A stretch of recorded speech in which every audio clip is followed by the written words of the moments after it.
Actually recording it, or all right, well, here we are starting off. I guess it's an informal episode of Free State Live, Free Talk Live.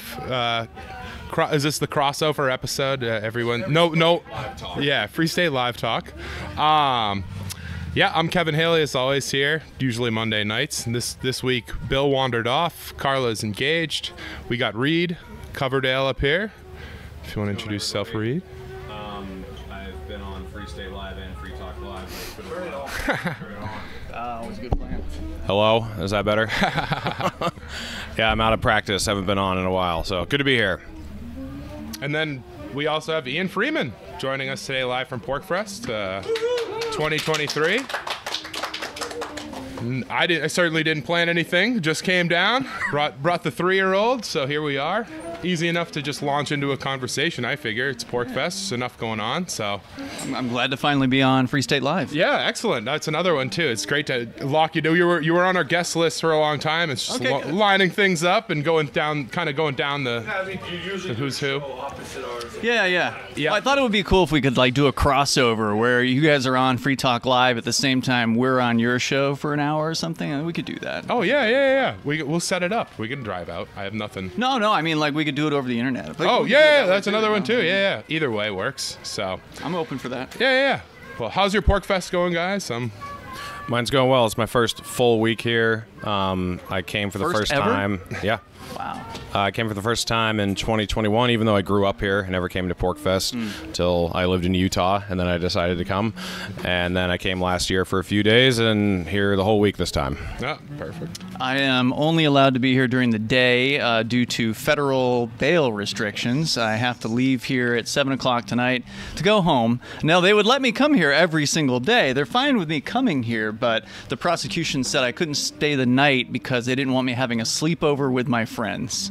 So that's why I'm here during the day. That seems like a legitimate request. No, it doesn't. That's ridiculous. So what do you have to do when you get home? You have to check in with an officer or something? Or do they have cameras you have to show yourself on? How does it work? So normally what happens is there's an app on my phone. I used to have an ankle monitor that would determine whether or not I was at my property. This app, it'll buzz me twice a day, usually once in the morning and then once after 10 p.m. after Free Talk Live is over. And it's just sort of like a random time within a certain window when it goes off. And I have to then, within 15 minutes, I have to take a photograph of myself wherever it is I happen to be. If I'm supposed to be at home, then everything's okay. If I'm not at home and I take the photograph, then there could be a problem. What's the sound that plays when it goes up? Yeah. So I changed the default sound to a minute-long air raid siren that goes off because you don't want to miss this thing, So it's fairly important. I want to make sure that I hear this when it goes off. That sounds a lot like the app the Australian government made. That's what I was just thinking. Somebody was just telling me about that a few minutes ago, and yes, it does sound a lot like that because there was also a 15-minute restriction on that. Yeah. So if I can be out walking my dog, I can be somewhere nearby, and I just have to get back to the house. So you have a time limit or a proximity almost. Oh man. Yeah. Wait, so I've never heard Australia had an app and that had a siren that went off. It was basically the same exact thing from what I heard, that you had to prove to the local authorities that you were indeed inside your house. That is wild to me. I did not know that. That's crazy. What else is going on at Porcfest? I'm here with a toddler, so my time and things I do are very hot dog and kid related. Well, we just came back from the Naked Olympics. Yeah, excellent. Just a moment ago. Very well attended. There were a lot of naked people there, and a lot of people who weren't naked. More people who weren't naked, but I don't think you could participate in the Olympics unless you were fully naked. Probably would not see me there. Don't think anyone wants to see that. My colorful outfits are where I draw the line on public nudity for myself, but. So, Ian, what number Porcfest is this for you? Have you been to all of them, or? No, there were a few that I missed in the last decade, but aside from that, I actually never came to Porcfest before moving to New Hampshire. So my first Porcfest was after I moved in 2006. We went to the 2007 one because I moved in September of 2006, and that was actually back when it was at Gunstock. Okay, yeah. It was at Gunstock for 2 years, 2 years, right. And then they moved it back here, thank goodness, because it's way better at Rogers. Oh, yeah, and at capacity. Yeah, and right. I'm like, what were they thinking? Yeah, Rogers is the largest private campground in New Hampshire, I think. Correct. And we're at the capacity, I think, for that size. So. Has anyone heard anything about the number of tickets sold or attendees this year? No, I do not know. I know it's pretty full. I know that they're definitely sold out in the motels. Right. All the area stuff sold out for 15, 20 minutes away. All the tent sites and RV sites are full. Sold, so, yeah.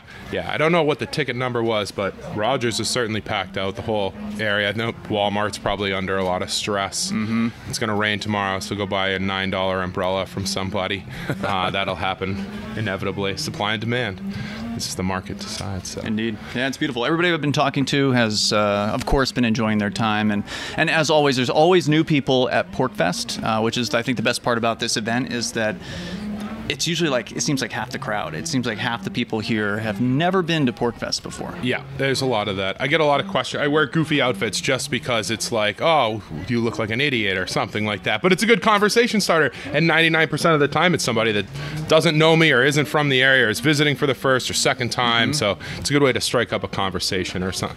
Or certainly, so I can get picked out of a crowd or somebody like Reed you can spot easily. Mm-hmm. But someone like me walking around dressed like a fool is often an effective strategy at Porcfest. And you fit in. It's an aesthetic. It becomes a culture. So what else has been going on? Let's see. I went to the RFK thing. Wasn't bad. I usually walk around with an arsenal of guns on me all week, but I agreed to go. Difficult.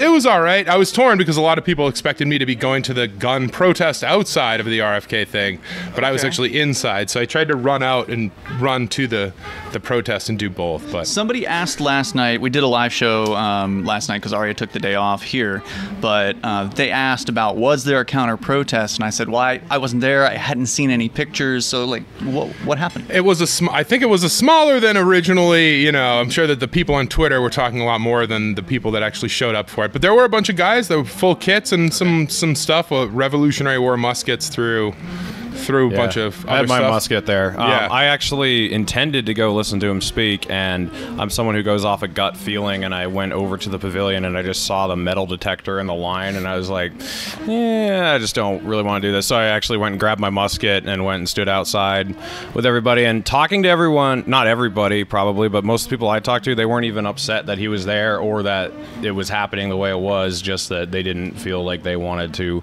participate because of the stipulations. I understand people on both sides of this, why some were upset and why some aren't, but either way, I think him coming here and pissing off the Democrats was good optics, in my opinion. I think that was great. A win in the end, I think, yes. No matter your side. Yeah, I got to agree with that. I think that there was definitely some points that the Free State Project got from the chairman of the Democratic Party, Freeman Buckley, I believe, that freaked out about this.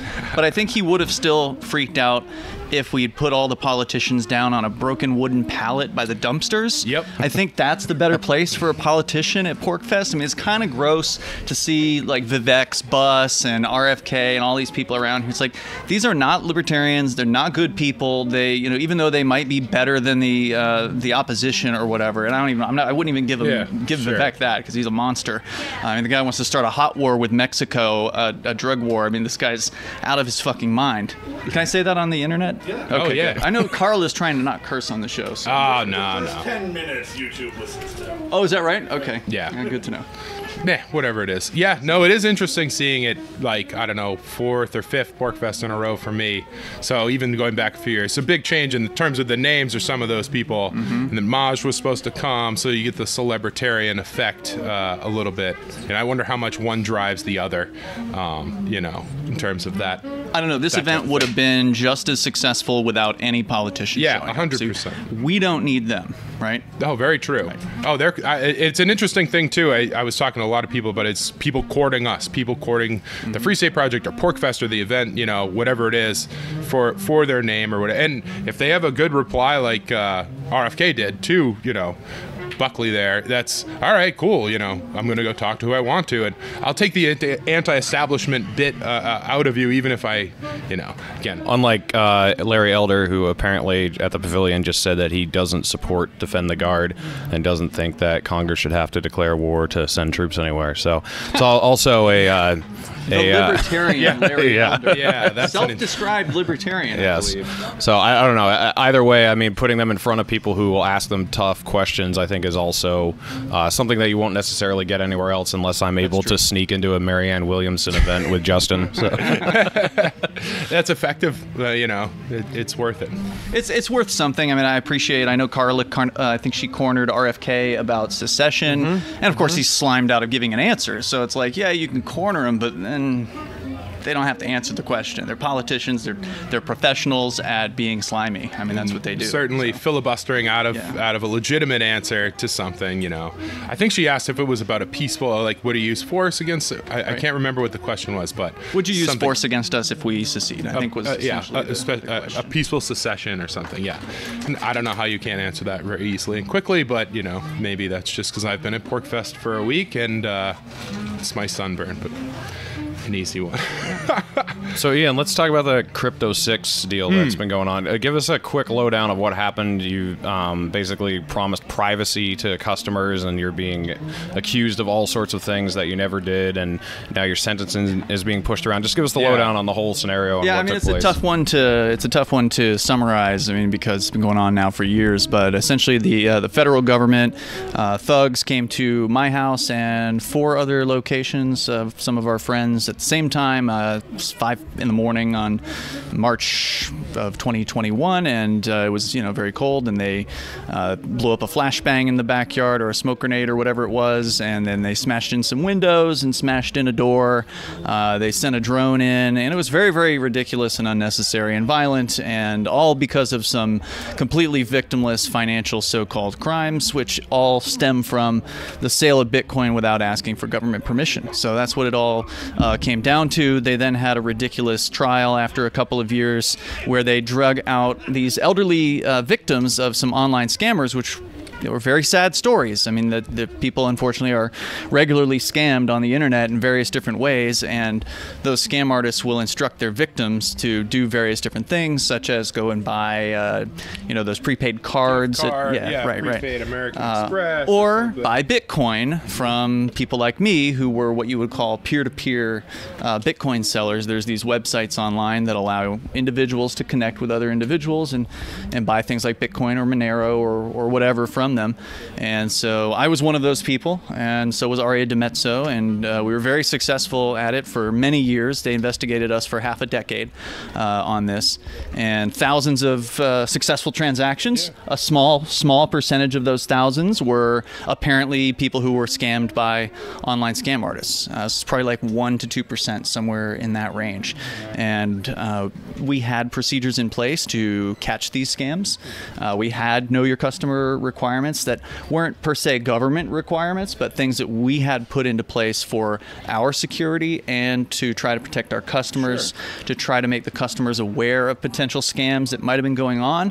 We were able to catch some scams in progress. We were able to stop people from losing thousands of dollars, and we presented that evidence at the case. We showed the jury, we had witnesses who had experience with this. One lady's son came up and talked about how his mom almost lost $11,000, but we stopped that from happening. So there was evidence of us trying to interdict these scams, but we can't catch them all. And these scammers are very, very good at what they do, and they're so persuasive. They persuade these victims to do anything. There was one lady who said she would have done absolutely anything that the scam artist asked her to do. So it wouldn't have mattered what hoops we put up, and we had a lot of hoops that we had come up with over the years. These people will do what they're told because in many cases they are either in love with the scam artist or they're afraid. The scams tend to come from 2 different aspects: fear and love. Yeah. And so there's the romance scammers, and then there's the other type of scammer that's they'll just call somebody up. Blackmail. They'll call somebody up and say, well, we're with the federal government, and you owe the IRS, $20,000, and you have to pay right now by going and buying Bitcoin. And it sounds ridiculous. Like, who would believe this?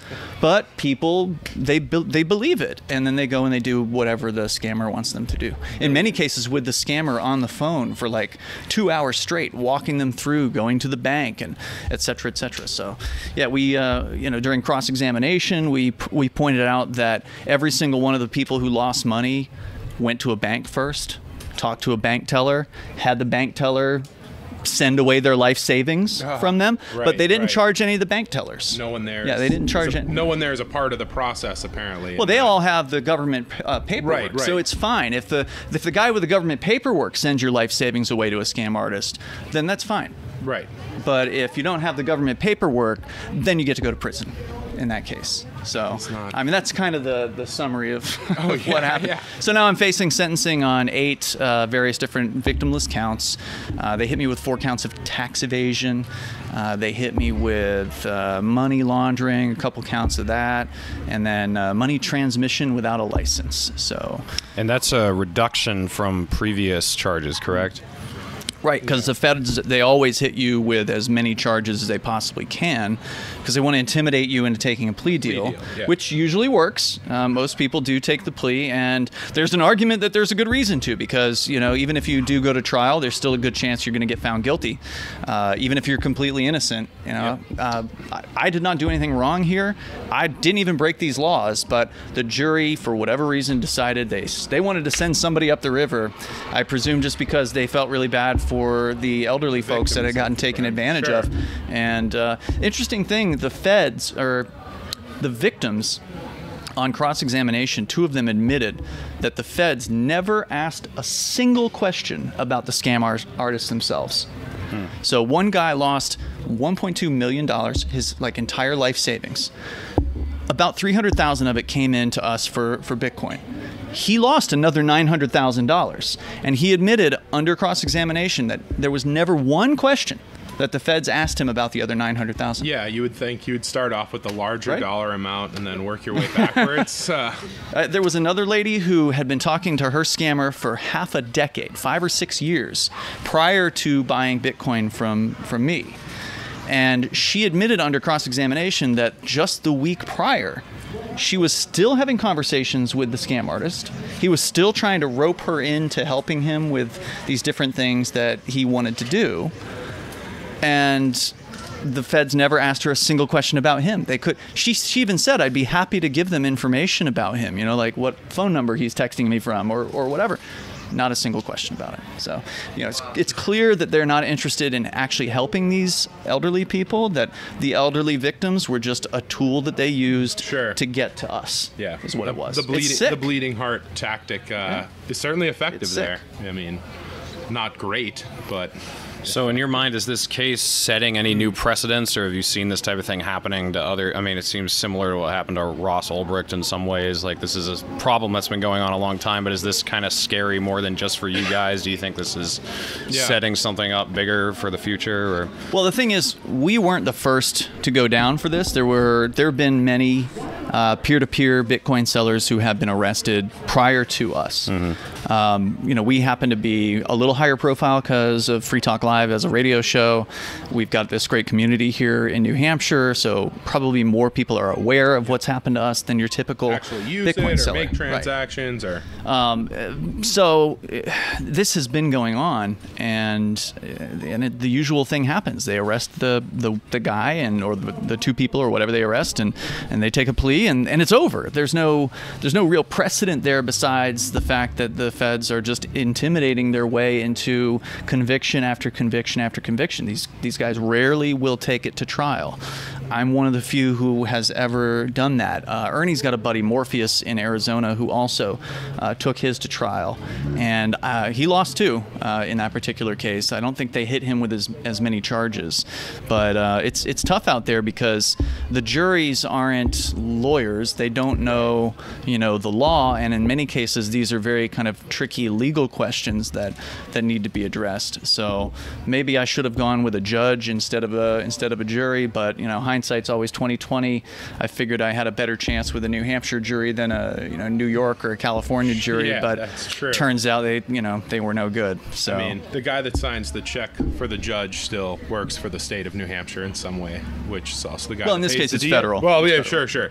But in the end of the day, it's the same coffer, you know. So there is something to that. In theory, there could be some sort of precedent set later on.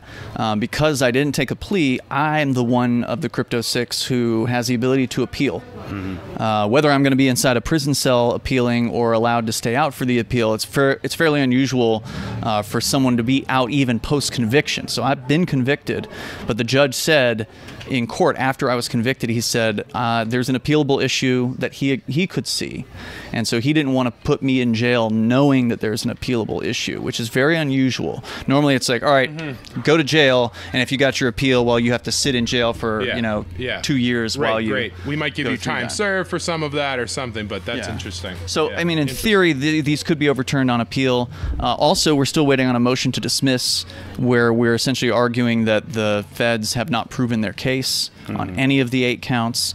And there's, I believe, something that just got filed today in regards to arguing one of those counts. So it's possible, if everything really goes well, they'll all get dismissed before sentencing. But if I do go through sentencing, then that's when the appeal becomes a possibility. Right. So, Did Judge LaPlante, was your judge, did he find the appealable issue himself and make that known without even your counsel or anyone else bringing it up in his decision?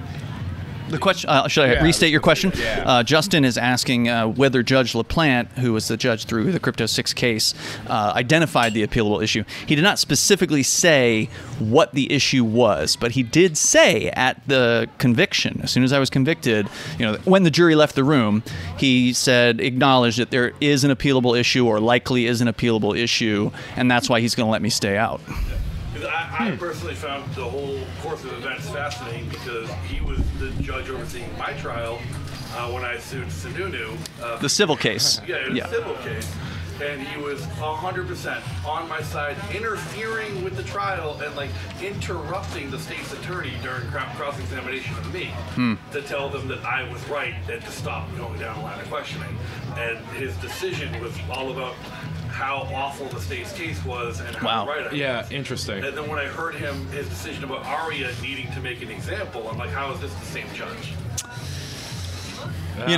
He still works for who he works for. He's got to make a statement. I mean, he can't. He probably feels like he has to give somebody some time for breaking the quote-unquote law, even though what Aria was convicted for is just a straight-up bullshit paperwork violation. I mean, that's all it really was. Now, remember, she did take a plea, and so. Unfortunately, she did get sentenced. Technically, nobody may have been sentenced as well. It's just he spent 6 months behind bars pre-trial before he finally got bail. So he ended up being sentenced to time served in his case. So had he been bailed on the first day, he may have ended up having to go in for a sentence there. I mean, it's a ridiculous law. The money transmission thing obviously shouldn't exist, but they want people to take their paperwork seriously. And ultimately, they punish people more strongly for the biggest offense, which is disobeying the state, right? I mean, that's ultimately what this is all about. There's no victims here. There's no complaining parties. It's just, you didn't do our paperwork. The bureaucratic process is literally the offending. Yeah, that's an interesting. Disobedience to the state is the one true crime. They'll go easy on you for rape and murder by comparison to doing, something against them and their rules. So is there anything people can do to help you? I know I wrote a letter a few months ago, but that was when you thought the sentencing was going to be in April, I think. Now it's been pushed back. Can people still do that? Send a letter to the judge to help your case? Or? Whether it'll help a lot or little, I don't know, but I don't think it can hurt. So thank you, Reed, for doing that. I definitely appreciate it. You can go to letters.freetalklive.com. There's a little paragraph that I wrote that kind of just gives you a basic overview of, how you might want to structure it. I'm not going to tell you what to say, but usually telling a little bit about yourself. I'm so-and-so, I have this background, especially if you have a government background of some sort, you were in the military or whatever, you've served in this office, etc. We had Sheriff David Hathaway wrote a letter from the southern part of Arizona. So people who have something that they, some level of renown, you should let the judge know.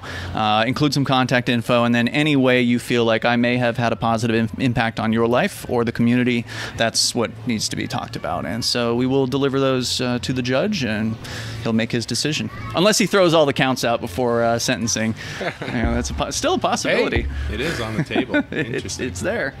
What do you expect from your sentencing? What are your thoughts? I mean, it just depends on how many of those counts end up there. So if it's all 8 of them, then I would expect it's going to be worse than what Aria got, which was 18 months. She was sent. They asked for 36 months, and the judge went below that, and he went to 18 months. But I mean, it's still no fun, and you still have to go to federal prison. In her case, she's going to be at a camp, as they call it. So this will be the lowest level of security. Okay. Yep. I don't even know if they have like barbed wire around the camp. No, a lot of them don't have something like that. It's fairly loose. And surprisingly, they're going to put her in Massachusetts. So, like, even though apparently the judge make a recommendation, but they don't have to listen. The Bureau of Prisons doesn't have to take what the judge says in any way, shape, or form into their consideration. But they did, in this case, keep her in the region. So she won't be very far. People might be able to visit. I don't know what the rules are for that, but we'll find out. And a lot of those. A friend of mine was in one of those. So yeah, it's very. You can definitely set up visits and a lot of that stuff. It's something you can follow up with or contact the whichever facility it is. Yeah, and we're going to have information, I think, at thecrypto6.com. Is that right, Chris? Yeah, so Chris runs thecrypto6.com, and as soon as, I think Aria actually already has her prisoner number. She managed to get that info already, so you can't put money in her commissary until she's there, so give it a few days before you do that. But that's another thing you can do to help as well. Is it's always nice to get letters in jail, and so if you want to write to Aria, you can do that starting about a week from now. I think she's going in on Tuesday or Wednesday, if I recall correctly. Tuesday, I think it's Tuesday. Right after Porcfest, basically. Yeah. Yep, one last party. Yeah, before you got to go to prison for 18 months. Now, the good news is she may be out before the 18 months. There's different programs and things like that in there that, it could be as short as like 6-7 months before she's in like a halfway house or a home release, home detention kind of situation, or it could be 12 to 15 months before she gets good time. So it's really hard to say. And interesting. Yeah. It's definitely a heck of a dilemma. I can't even fathom being in your situation or sitting here right now with that looming over my head. My anxiety would kill me. So it's definitely a testament to you keeping positive attitude, doing the show, keeping it all going. Yeah, I mean, it's scary, to be in underneath their threat constantly. But worrying about it isn't going to change things, right? So there's no point in being anxious about it. What's going to happen is what's going to happen, and we're going to get through it either way. Hopefully it won't be a life sentence, but that's a possibility here. But you just take it as it comes and try to stay positive as much as you possibly can about these things. I mean, you do an excellent job. We came here for activism. I mean, we didn't think that it was going to be easy, right? Like, the state wasn't just going to disappear just because we want it to go away, right? Like, they're not going to just take it like easy. Oh, here's all these libertarians. They don't like us. Okay, see you guys. Right. We're done. No, they're gonna like the dinosaurs in the tar pits. They're gonna scratch. They're gonna claw. Somebody's probably gonna go to prison at some point, and hopefully worse things don't happen, right? Like, let's minimize the damage and be as peaceful as possible. That's one of the things this movement's great about, is whenever somebody comes in from the outside and starts talking about violence, we push them out. They're not welcome. Those are likely the federal agents that are coming in. Either that, or they're just really confused, angry people. We should treat them with compassion, but we shouldn't adopt their message. Yeah, don't take any of that. No need for that, man. Yeah. And wouldn't do well at all in the community. It's a very good way to ostracize yourself. I don't know where to go from that, Reed. You got another. That's a message of positivity for you. Yeah, no, it is. It's been a long ride. I mean, I've been following you for a long time, starting with Free Talk Live years and years ago. Oh, thank you. So it's been watching this entire process for all of you guys and the whole Keene community, everybody else. It's been wild, man. It's been a lot. So. Very, very interesting. Yeah, I just wanted to remark that I know lots of people whose personal lives have been ruined or heavily altered by being involved in activism in one way or another. It's definitely not a foreign thing to people who take this stuff seriously. It can really change your life in a surprising relationship trying and employment trying and freedom trying way in Ian's case, and it's just something that people should remember, that we are taking on the largest government in the history of humanity. So our voices do matter, and they do give a shit what we say, obviously, or we wouldn't be in trouble otherwise. Yeah, it's worth pointing out. I mean, I talked extensively about this at my speech last year, the sort of the history of the federal government's interest in the Free State Project. And it goes all the way back to before I moved here. They were sniffing around Keene in 2005. The agent Phil Christiana came and knocked on Dave Ridley's door. Okay. Back when he was living in Keene at the trailer park, he got a door knock, and Phil Christiana wanted to talk to him. And Dave, I believe, did have a conversation with him, which probably isn't a good idea, but he did. And Phil wanted to know if our guys were violent. He wanted to know if there were, people talking about violence within the Free Stater community, and of course not was the answer. Yeah. But that just goes to show that, I mean, even in the earliest days, 2005, there were probably less than 100 movers here at that point. We were on their radar. They were very interested, and Phil Christiana has since that time been continually investigating the Free State Project, and he was the agent in charge, overarching the main agent that did my case. So they're still paying close attention. You know that they're infiltrating this group. They are. I'm sure there's more than a handful of them here at the Porcupine Freedom Festival.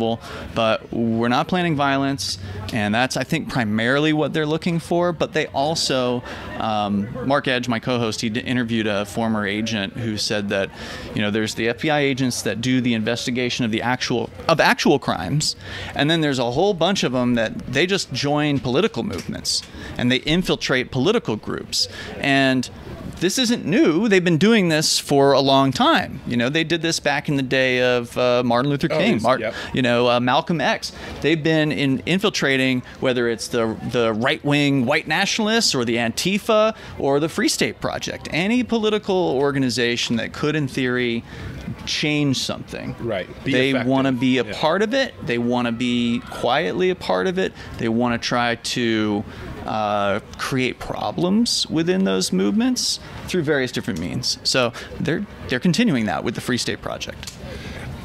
So it's a good thing for everyone to keep in mind when you lash out or when you fall victim to their traps. That you could pay consequences for it, and so could people around you. So. Well, Ian, I think this is a good conversation. It's good for people to know about this, and I also respect your attitude going into this, just like Kevin said. And good luck. I hope things turn out the best they can. I hope so too. I definitely do. Yeah, absolutely. I can't. Like I said, I don't even have thought. It's hard to form words on it. The entire thing seems ridiculous to me. Yeah. It's where I said it's been frustrating to watch. It's been interesting to watch. The saddest part, I think, is the fact that we couldn't show the trial. I mean, the federal courts are so restrictive. You can't even do anything more than like a pencil sketch, of what's going on. You can't bring an audio recording device in there, and we did try. We did try to see if we could get like an audio feed online, because during COVID, they did actually allow for civil trials to have audio feeds come out from federal court. Unfortunately, it didn't happen for the Crypto 6, but transcripts will be available at some point. Interesting. And we'll get them because we're going to appeal, so we have to have all the transcripts. And once I got them, we're going to release all those transcripts. So anybody that wasn't able to attend, that's really curious about some of the crazy shit that went on, some of the testimony was absolutely outrageous. Another good takeaway. So they did this crazy raid on my house. You can go to thecrypto6.com and watch the raid footage. It's pretty wild. Yeah. Bearcats and armed guys and smashing windows and smoke bombs or flashbangs or whatever. But what we learned from cross-examination of the main agent in charge was that the warrant said the raid was supposed to be that they would announce in advance. Mm-hmm. Like you see on the movies, right? Like, come out with your hands up, something like that, right? No, that didn't happen. They just came in, literally within seconds, threw a flashbang and busted in our windows. Yep. So there was no, all the camera angles, there was no footage of some guy with a megaphone or anything like that. There was no time, there was no announcement, there was no time. The main agent admitted that she didn't see it happen. She was down the street at the time. So we didn't actually get to cross-examine any of the raiding party. She claimed she wasn't part of the actual initial raiding party. She was down the street. So therefore, she couldn't say whether or not the call-out part happened. Well, it didn't happen, and the video footage makes it crystal clear that it didn't happen. But none of that mattered to the jury, apparently. Yeah. we played the video for them, and didn't have any effect on them. That's wild. So they didn't even follow their own warrant in this case. In the execution. They just wanted to fuck some shit up. Yeah, it's basically what it was. Boys and their toys, that whole thing. The way that it definitely is. Yeah. Well, it was definitely great having you on, getting Sure. to talk to you finally. Get you at least somewhere on the Free State podcast somewhere. So. Do we take questions? Oh yeah, I don't know. Does anybody have any questions? There's while you're out there? Guess no. One in the back. You mentioned you're going to appeal this. Do you have to wait, or can you start appealing it now? Good question. The question was, can we start the appeal immediately? And the answer is no. We have to wait until sentencing. So at the moment, there's still a motion to dismiss that has yet to be ruled on. 6 months now, we're waiting for this motion to be ruled on, and that's, in my opinion, a good sign that the judge didn't just say denied, right? Like, he's been thinking about it. Yeah.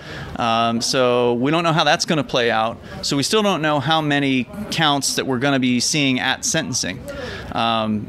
So once the sentencing occurs, then there's a 30-day window, I think, where we would then file that appeal with the First Circuit Court in Boston.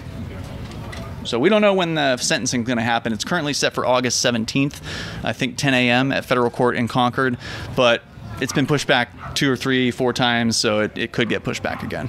There's still a lot of stuff that's got to get hashed out. Well, good luck. Thank you.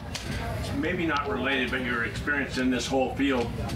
What's the story with the January 6th? I mean, I understand there's no habeas corpus and they're just held incommunicado, and what's that bullshit all about? Is it like a national security threat, or what are they? And like in your trial, they wouldn't permit any independent videotaping or recording. Yeah. What reason did they give for that? Did they say anything, or? So I haven't been following the January 6th thing closely, but I know at least with regards to the video recording, they have had that rule in, I think, since 1946. Yeah.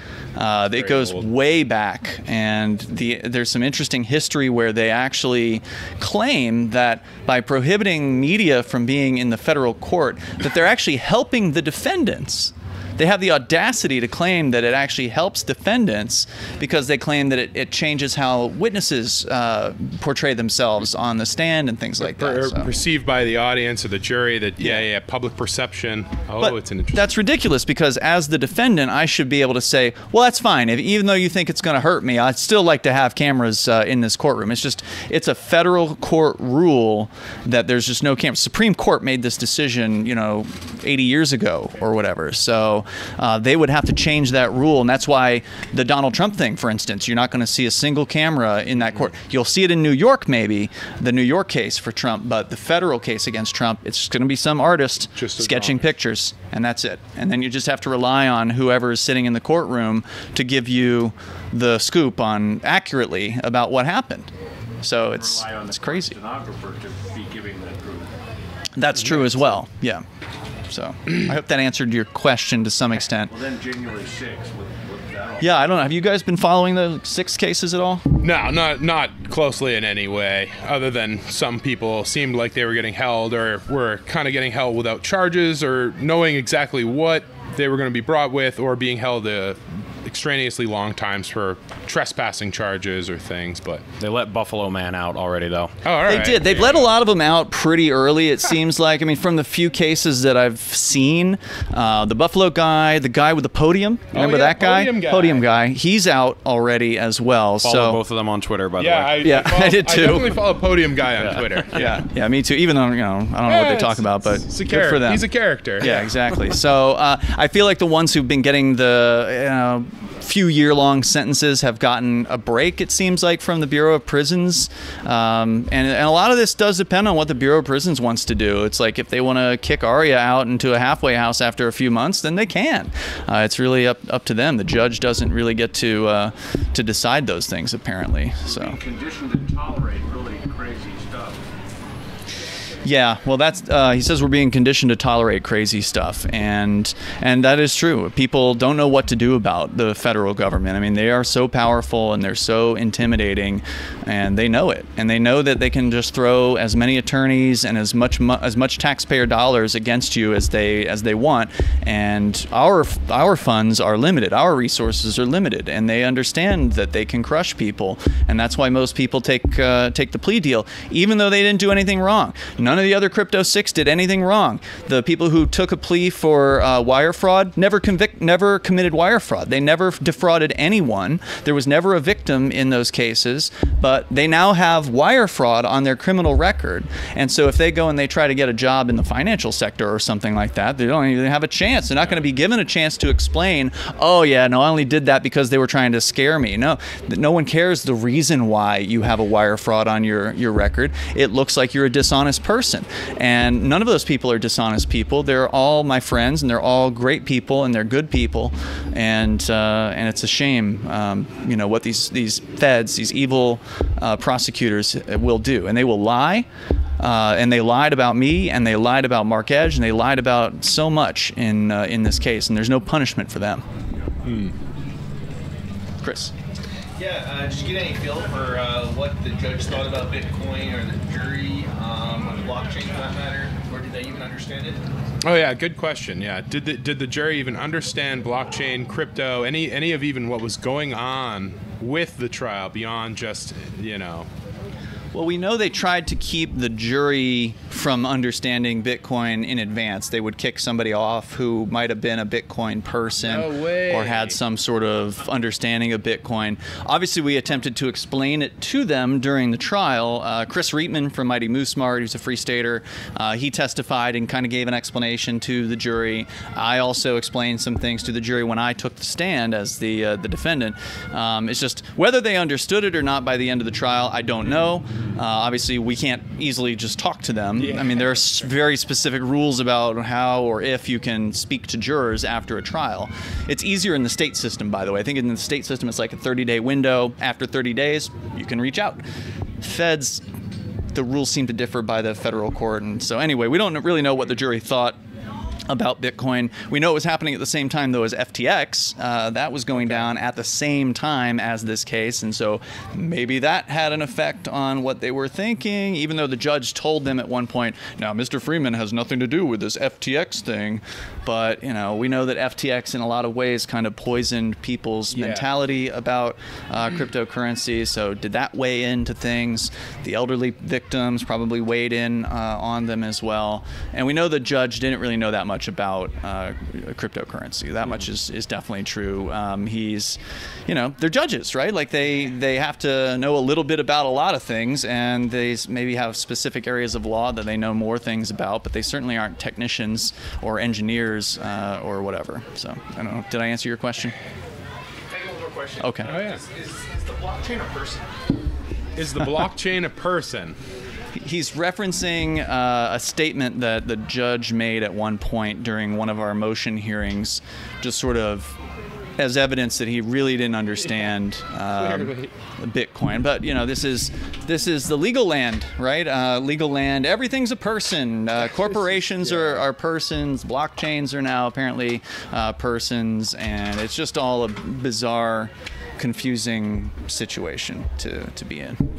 The sad thing is the federal courts, just to be clear, there's no law about Bitcoin. There's no. Money transmission law doesn't mention Bitcoin. It doesn't mention cryptocurrency or virtual currency or anything like that. There's never been anything written by Congress about Bitcoin or cryptocurrency legislation. There's talk about it. They haven't figured out what they want to do. It's been 13, 14 years or whatever, and they haven't written anything down about this. But they're trying to shoehorn crypto into all these old systems and these old laws, like money transmission. That's what they're coming after peer-to-peer sellers for. But they're also coming at library, which of course we've been following closely. I'm sure you guys have as well, with Jeremy being an occasional co-host on the show.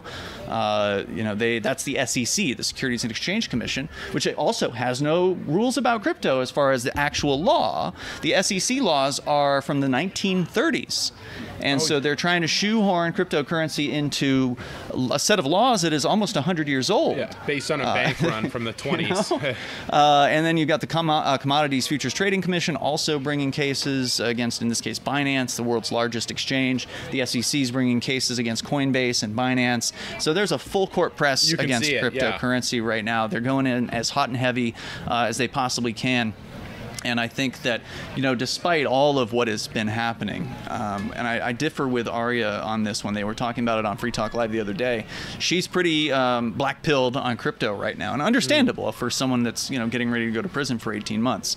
But it ain't over.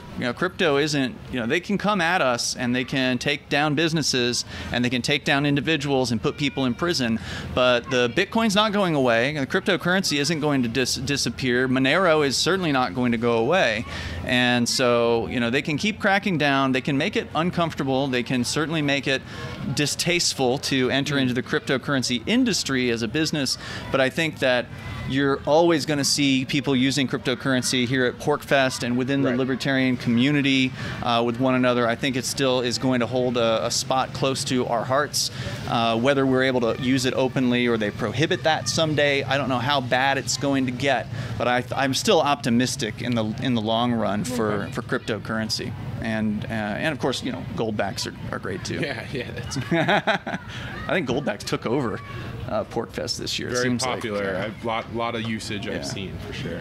We got one in the back.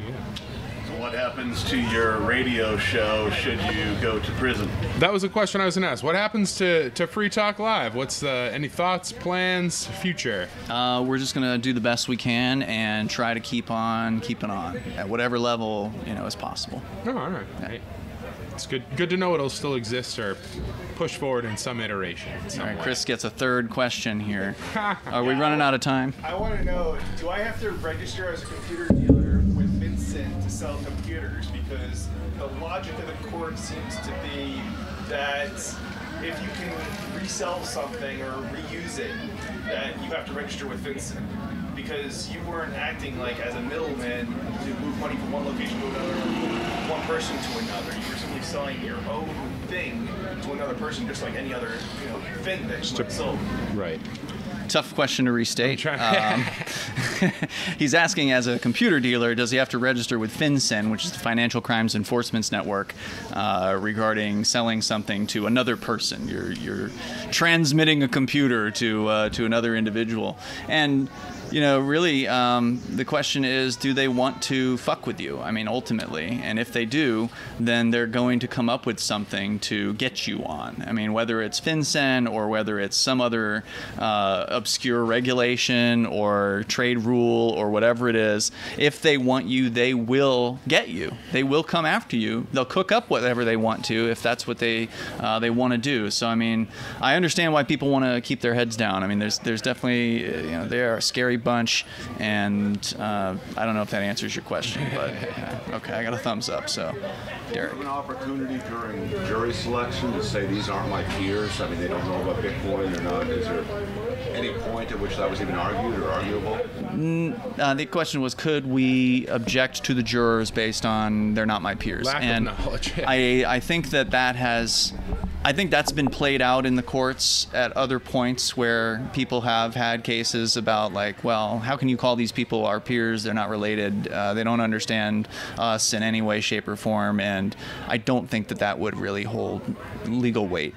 I think it's been determined that just the people are good enough, and they don't have to know anything about you or the subject.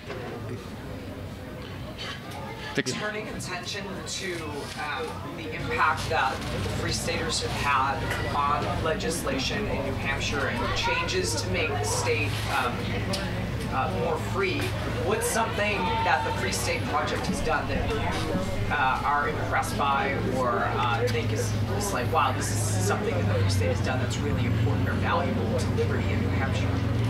Okay, the question is, what has the Free State Project succeeded with here in New Hampshire that's particularly valuable for liberty? Is that about right? In your opinion. That's a long list of things. I would recommend Justin O'Donnell's book in this particular case, which is a bit of a mouthful of a title, 101 Reasons... Live Free and Thrive. Live Free and Thrive. 101 Reasons Liberty Lives in New Hampshire, and so should you. 101 Reasons Liberty Lives in New Hampshire, and so should you. That's a good place to start. Yes. And that's just a primer on some of the things that that have happened here. I mean, one of the first things that I think happened was the knives were legalized in New Hampshire. That's always an easy one to throw out there. It was a Free Stater state representative who got that done. And so, you know, whatever it is, a butterfly knife or a switchblade, stuff that's illegal in a lot of places, totally legal here, right? No knife laws, yeah. That's pretty much what that book does. If you want that, check out, I think it's liberty.win. We run like a wiki that updates all that stuff from like what somebody's doing in their backyard to like actual policy and legislation. So. You have a favorite win, Reed? A favorite win? Yeah, I'd say at least recently the one nullifying any federal gun laws, not requiring local law enforcement to carry out federal gun laws. I think that the only police brutality we should tolerate is local law enforcement brutalizing federal law enforcement that tries to enforce gun laws. Yeah, that was that good video of that ATF agent getting arrested. Yeah, that was great. Yeah. That wasn't in New Hampshire. It wasn't New Hampshire. No, it wasn't in New Hampshire. We but want it's still that a win. here. It's Yeah. still a win. Yeah, let's bring that here. Yeah. That one did get watered down though a little bit. It did. That bill. That's what I'm saying. It should be, strictly enforcing, brutalizing federal officers who try to enforce that. But that's because it only got watered down because we don't have enough Free Staters that are in the state house yet. So we need more people to move here and run as Democrats and Republicans in order to get elected. I love the Libertarian Party, but you want to get elected, you got to run as one of the major two parties here. And I think that's another win. I mean, just simply the fact that we have this incredible community here that is just completely unmatched, and there's nothing like it anywhere else on the planet. That there's just so much that comes out of having that community, not just the political success stories, of which there have been a myriad of them, but the everything from market days where people get together and trade stuff, and whatever other social events that are happening all the time. So Exactly. it's a no-brainer. I mean, if you love liberty, you've got to be here in New Hampshire. It is the game changer. It really is. You got time for one more question. All right. Well, anyone else? Great questions, guys, by the way. Yeah. Thank you. Okay, Captain. What advice do you have, since going through your trial and all of the Crypto 6 events, for cryptocurrency users, people trying to transact? Do you have any different advice, knowing what you know now? Is there anything you think that crypto users should take away? What advice do I have for crypto users? Well, it's risky to get into the world of buying and selling cryptocurrency, unfortunately, which is tricky because somebody has to get it somehow, right? Like you have to. Not everybody's going to be able to hook up mining computers in their home. I mean, that is a way to do it. That's a way to turn electricity into crypto, and no one has to know about it. But for the average person, that's probably out of their realm of technical expertise. So, buy from people you trust, I think would probably be the best way to handle things. If you're selling cryptocurrency, you probably don't want to make a business of it. You probably don't want to do that, because even as we've seen, there was a gentleman in Texas, Mark Hopkins. His name is Rizzen, R-I-Z-Z-N online, and he went to prison, federal prison, for a 15-month sentence, of which I think he served 7 or 8, and then he got into a halfway house. But he went to prison even though he had the money transmitter license. He had the federal money transmitter license, but he didn't get one in Texas because the Texas bureaucrats told him, well, we don't have a license. Just like here in New Hampshire, the New Hampshire Banking Commission says we don't regulate that when it comes to selling Bitcoin out of vending machines, for instance. So he was like, well, I did my due diligence. I got the paperwork from the feds. I'm filling out all the paperwork for them. There's nothing to do at the state level. But turns out there's a charge federally if you don't have state paperwork. They can charge you with a federal money transmitter crime. And they came at him with that. And then they said to him, if you don't take a plea deal, we're going to come after your wife with the same charges, since her name was on your bank account, even though she didn't have anything to do with his selling of Bitcoins. And they got a kid, so he was like, well, shit, I can't take this to trial. They're going to come after my wife. I mean, they're going to take our kid. So he took the plea. So I mean, even though he might have had a chance, he may have been able to win that case. They used the intimidation tactics to take him down, and he even tried to follow the rules. So that's why it's like, man, if you're selling Bitcoin to people, even if you try to follow the rules, they can come at you. I'm not a lawyer, but it would seem to me that you might be safest if you were not actually charging any kind of fee to do that, which again is not really there's no business there, right? So, but that might save you. I'm out of time for questions, but if you want to ask me afterwards, I'd be happy to do that. Thanks for having me, guys. Hey, yeah, absolutely. It was great having you on. Thank you.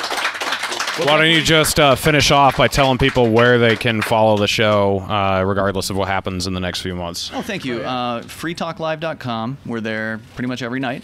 And don't forget thecrypto6.com. You'll find info for contacting Aria. If I end up going to prison as well, then that info will be there as well. Perfect. So, thank you. Well, it was great having you. Yeah, great to be here. Awesome. Minute ends. That's it.